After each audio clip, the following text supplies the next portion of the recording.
Life.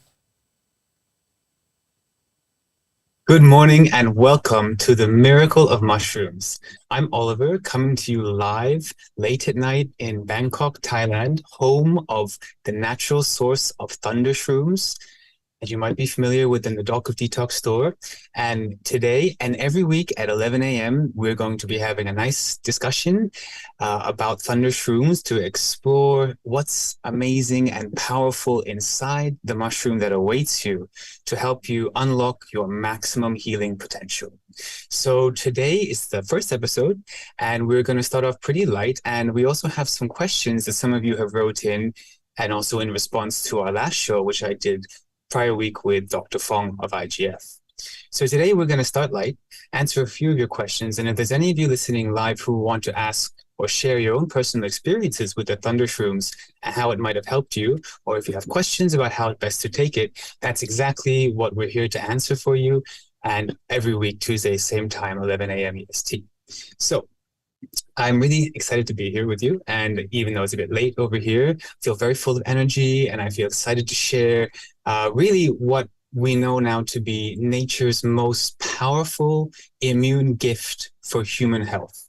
And why do I say nature's most powerful immune gift? Well, okay, nature is amazing. It's full of complexity that we can barely understand. And inside its many kingdoms, one of the big ones is the kingdom of fungus, which is the kingdoms of mushrooms. Now, the mushroom interacts, it's different from a plant. See, the mushroom interacts with animals in a very complex way beyond just eating a plant, which has phytonutrients and other things inside a plant, which we can absorb. But beyond nutrients, what the kingdom of fungus has inside it are stimuli which promote or provoke a response in the human body. So we might have heard that some people are allergic to mushrooms, or some people have some type of issue when they cannot eat mushrooms. And that really demonstrates that most humans, in this case where they can't eat mushrooms, all humans have a response when we take in a fungus. So when I say the thunder shroom is nature's most powerful immune gift, it's because we know that the response that's provoked by a very specific type of mushroom will provoke a very powerful and complex series of benefits for whoever eats it. And in this case, it's us, it's humans. Now, we know there's other species of primates, and they also eat mushrooms. And this has been an evolutionary theory as to why we were able to really sort of grasp greater use of our senses and maybe think more deeply, but also to develop immune complexity that might not be possible without the introduction of mushrooms. So it's almost like whilst mushrooms were not really intended for being nature's perfect immune gift for those who ate it, we found out through a long time of observation and trial and error and recording in ancient historical texts that medicinal mushrooms have a very, very unique role as far as their interaction with human health. And we see many modern medicines, pharmaceutical medicines, which are derived from fungus. Probably the most famous that we all know of is penicillin, which is, of course, one of the most powerful antibiotics that has stopped pandemics in history, but also is coming from a fungus. So this powerful kingdom of fungus really holds, I would say, still unlimited potential and mysteries that we are just now discovering. So when we talk about thunder shrooms, here's a mushroom that we've recorded its use for over 2,000 years in the Chinese history textbooks, and we have observed record of how it's been used, what it's been prescribed for, and the effects that have been achieved after taking it, in what dose and in what preparation. So we already know for 2,000 years that this is a very powerful mushroom. And yet we only know in the past 50 years what exactly makes it work.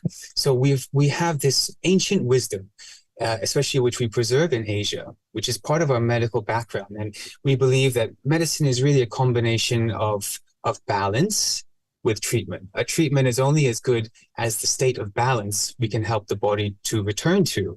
So by that thought process, every treatment is really a process of returning the body to a state of balance. So we have observed for 2,000 years that different types of mushrooms can affect different types of balances for human health.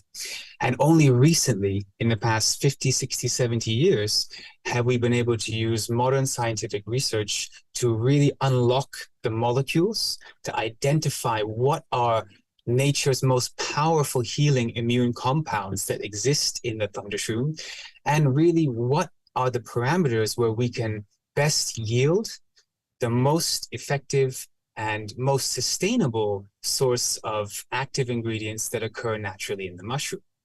So today, we won't be talking too long, but I would hopefully like you all to have a very good understanding, clear understanding of why did Daryl insist that only the thundershrooms was what he wanted to work with.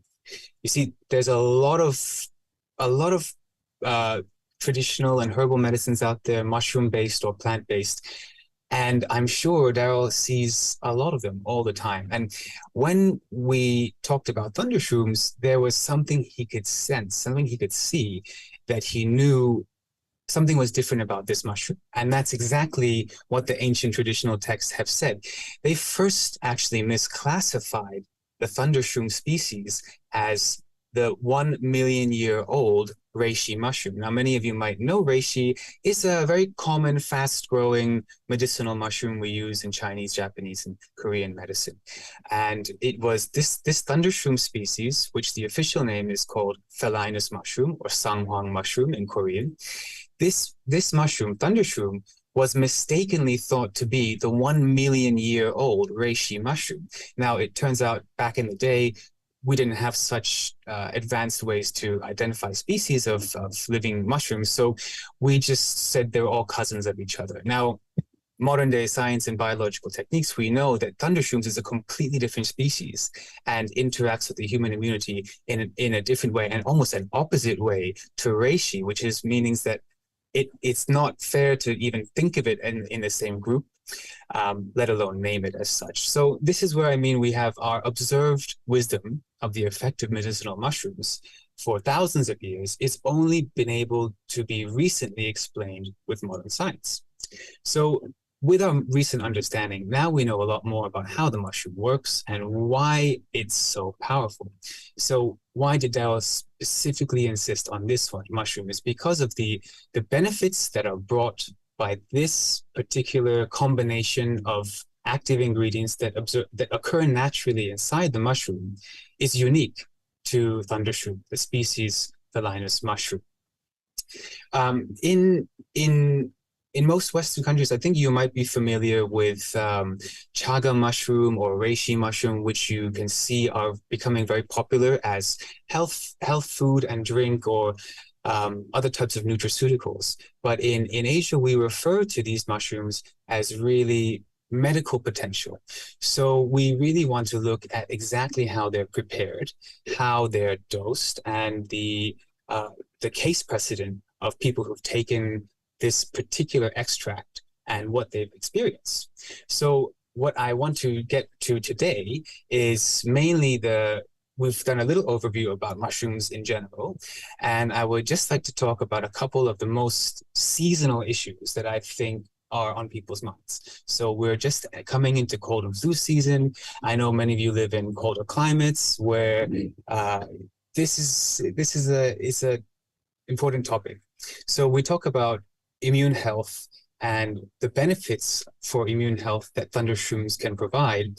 We really talk about it in cold and flu season from three different angles. We talk about prevention. We talk about treating asymptomatic occurrences, and we talk about treating symptomatic occurrences. Now, of course, prevention is always the best way to go. So when we have an immunocompromised state, then it's a lot easier for us to get our cold and flu to a level that affects us. And so the first objective for most people would be to prevent cold and flu from ever happening. And to do this requires, obviously conscious living, conscious lifestyle choices that promote balanced nutrients to support the immune system and the metabolic system. But also with supplements, we can support this particular immune strengthening function with the Thundershrooms Vital Life. Now, Vital Life is really aimed at preventive action, maintenance, and balance. And we know through having used the Thundershrooms Vital Life in Asia for over 15, 20 years, where it's helped so many people with all range of immune issues from preventive to maintenance. We know that Vital Life has a very powerful effect for all ages as far as supporting basic human immune health. So combined with something like the Perfect Day diet or conscious lifestyle choices to promote your own body's detoxification process such that it's cleaner and it cleans out toxins or foreign pathogens more efficiently, when we support that process of detoxifying our body regularly, also with the Thundershrooms Vital Life, which is a booster for our body's own natural immune defenses, then we see a much better effect than either one done by itself. So that's another objective I really want to help everyone with, which is how to get the most out of the Thundershrooms, because they can be an investment, and everything that supports good health always is an investment.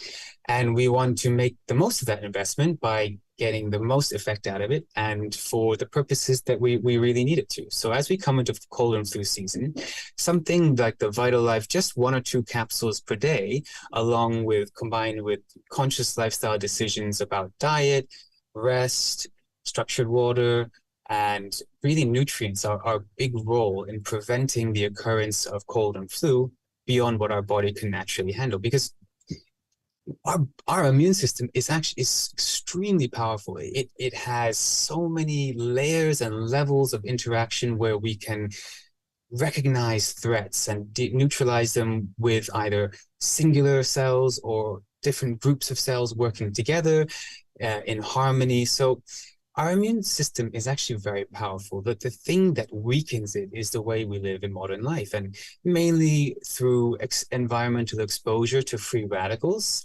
such as toxins in our food, air, UV, smoke, secondhand smoke, car exhaust, car pollution. All of these play a weakening role on our immune system function. So if we combine that then with the increased pressure from seasonal contagion, with a lot of flu bugs going around, which are foreign pathogens, which our body is naturally able to handle.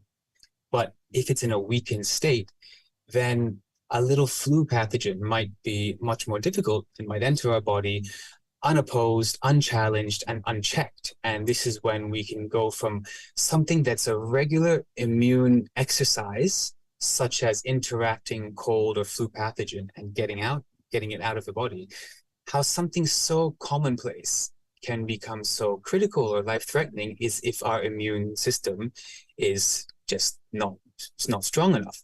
Imagine a security guard who's sleeping on the job. He's at his post, but he's sleeping on the job. He's not going to be very effective if the robbers come in and rob the place in broad daylight. So in the same way, whilst we still have immune system, our everyday state that it operates in is constantly changing, is constantly dynamic. And the best way to keep sure that you have the nutrients that the immune system needs, other than your lifestyle, is with something as basic as Vital Life.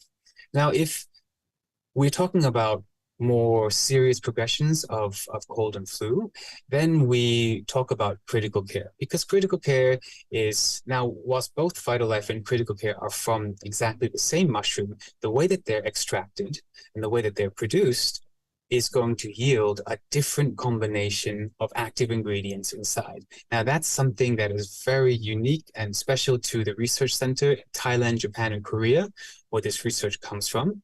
And we know that the resulting active ingredients in Vital Life are much more supportive of immune strengthening, and the active ingredients that are the naturally occurring output of critical care are much more supportive for cooling inflammation. Now, cooling inflammation is a very big catch-all term. And when we talk about seasonal cold and flu, it's important to understand that this idea about calming or cooling the inflammation is a big step in slowing the progression or lowering the effect and the visible, notable effect of foreign things like cold and flu and other types of virus. So when we bring down this over-inflammatory fire, then the immune system is not so responsive in a critical way. So that's how we can see the symptoms come down, is actually not by bringing down the symptom, but bringing down the inflammation. And by bringing down the inflammation, this is really how we can see symptomatic types of flus and viruses go down quite quickly with the use of critical care. Now, of course, it's hard to say what state people are in, and it's hard to know what your own immune health, your own state of immune health is in at any point in time. But this is where self-talk is very, very important, and listening and being aware of your own body's processes. I can share from a personal anecdote. Prior to having COVID, which I did get a few months ago for about 5 days, prior to that, I hadn't had a full cold or flu in over 6 or 7 years since I started to take the mushroom. And it was a case where anytime I felt some type of potential sickness coming on, I would take a relatively high dose, between 10 to 20 per day capsules of the VitaLife and critical care combined. And that would help to really prevent any further escalation of the cold and flu and keep me from getting symptomatic. So in that stage where we start to feel something coming on, we can increase the dose and combine it with some critical care to try and nip it in the bud, along with rest and excessive nutrients to support the immune system, which prevents the cold and flu from getting worse. So we really have it as we have the VitaLife for prevention and maintenance. We have a critical care plus VitaLife together in the case of some symptoms are coming, and then we have a higher dose of critical care if the symptoms have already advanced. So it really will depend on your own state. I hope that I can reach most of you in time for prevention, because that's always the best, and it's always the easiest to do and the least painful. So that was a question sent to me by email, and I hope that answers that about cold and flu. We'll talk about the seasonal issues more each episode, and please ask more questions. I'll be happy to answer them. So I have another question here from Claire Reyna, who says, is it